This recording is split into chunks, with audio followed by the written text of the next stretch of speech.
Abundant wildlife, a strong economy and vibrant modern cities like Gaborone make Botswana one of the special countries to visit in Africa. For the past decade, Botswana has played host to the Toyota 1000 Desert Race, the premier event on the MSA Off-Road Championship. The 15-minute holding area at the service point gave crews a chance to relax before tackling the final 250-kilometer loop. As was to be expected, first into the holding area were the Chepex, who'd built up a 16-minute lead.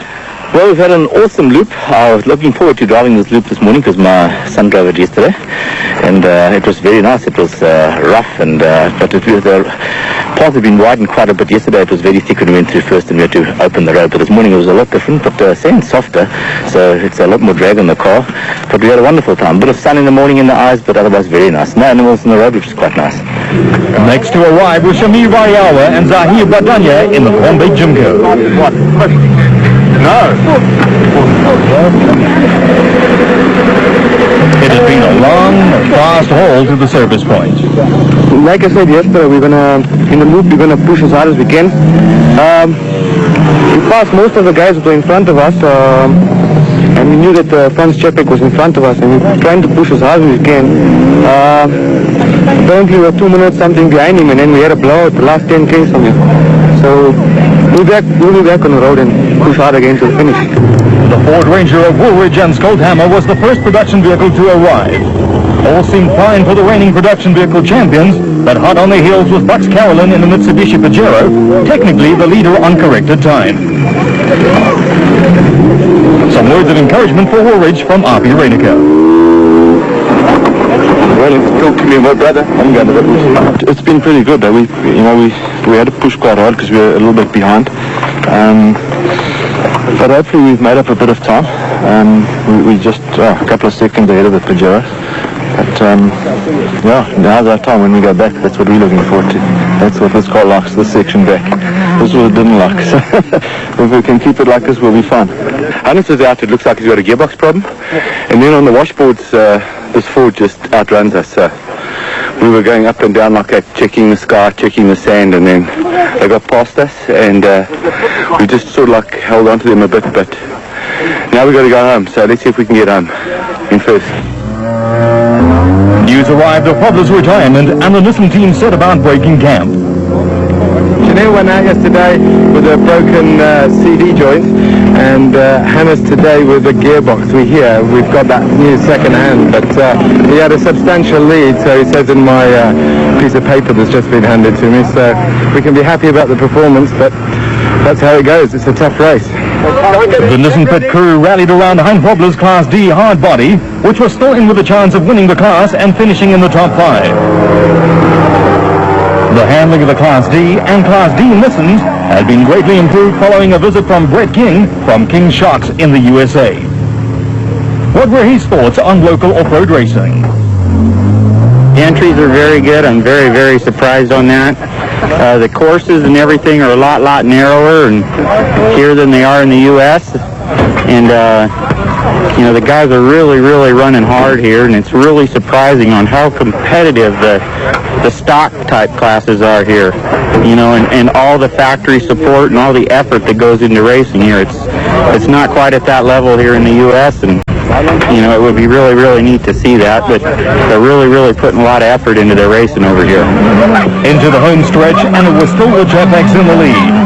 No punctures and no technical problems added up to a clean run for the father and son pair. A formidable combination, and certainly the team to beat this season.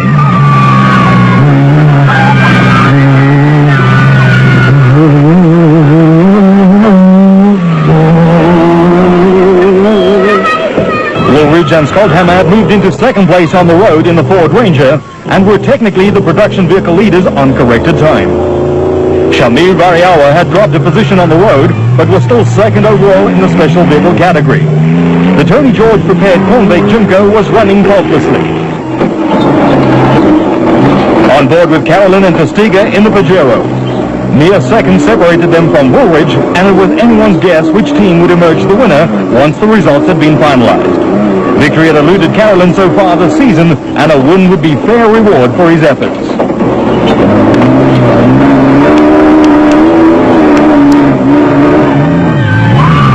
The Duplessis brothers, Harrod and Lawrence, had overcome some minor problems and moved up to 5th place on the road and 3rd in the special vehicle category. The Porsche engine didn't enjoy being dunked in the water, and the ensuing misfire took a while to clear.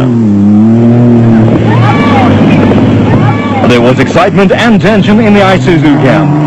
A Class D victory would serve as a huge boost for the team in its debut year, and their hopes were pinned on Mark Corbett and Juan Moore.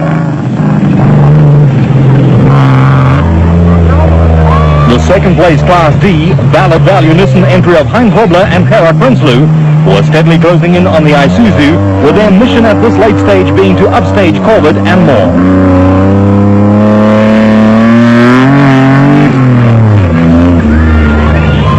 Fighting back after a series of melodies and getting stuck in thick sand were Pitt Hasbrook and Christo Bosch in the Class D Castle Toyota Land Cruiser.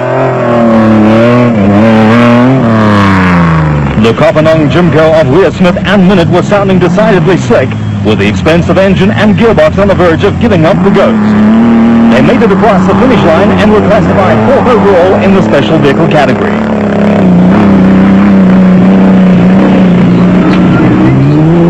Brothers Henry and Marisa Matten brought their Sony PlayStation Pajero home 6th overall in the production vehicle category, while Manfred Schroeder and Jack Peckham earned a well-deserved win in Class E in the Works Ford Ranger.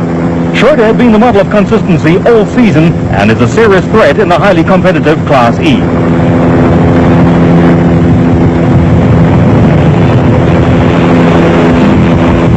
Almost home for the Chepex after a faultless run in the V-Motors Chenoweth.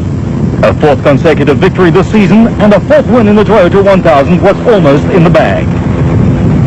The same could be said for Woolridge and Skoldhammer, who are almost certain of back-to-back wins in the Toyota 1000, once in a Pajero and once in the Ford Ranger, but Carolyn could still upset the Apple car.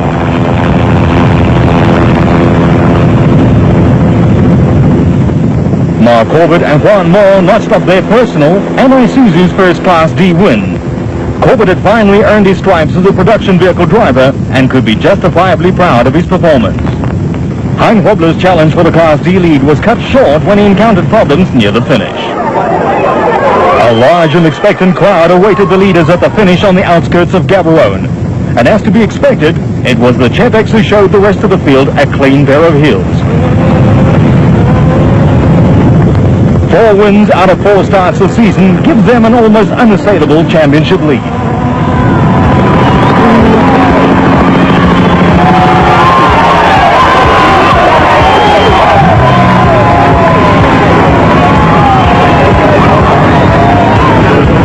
A well-deserved victory for Franz Chepex Jr. and Sr.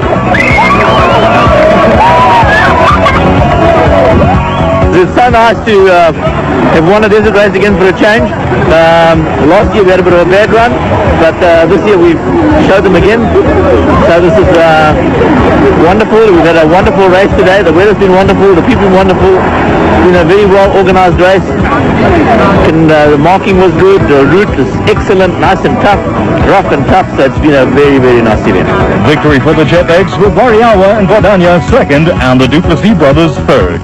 The Class B win went to Niels and Carla Eriksson in the Sandmaster, with Gil Nell 2nd in Class B.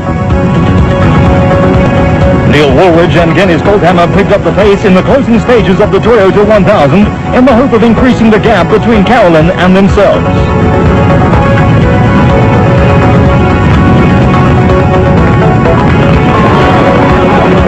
Woolridge and Skoldhammer crossed the line 2nd overall and 1st in the production vehicle category. But have they done enough to beat Carolyn in the Pajero? We just got to wait for the results now and see who's actually first. I think it's going to be very, very close. I'm not sure of the exact time at the overnight last night, but I see we 1 minute 45 ahead of them at the end, and hopefully that's enough. Shamir Variawa and Zahir Badania were 2nd overall in the special vehicle category and relieved to have finished for the first time this season.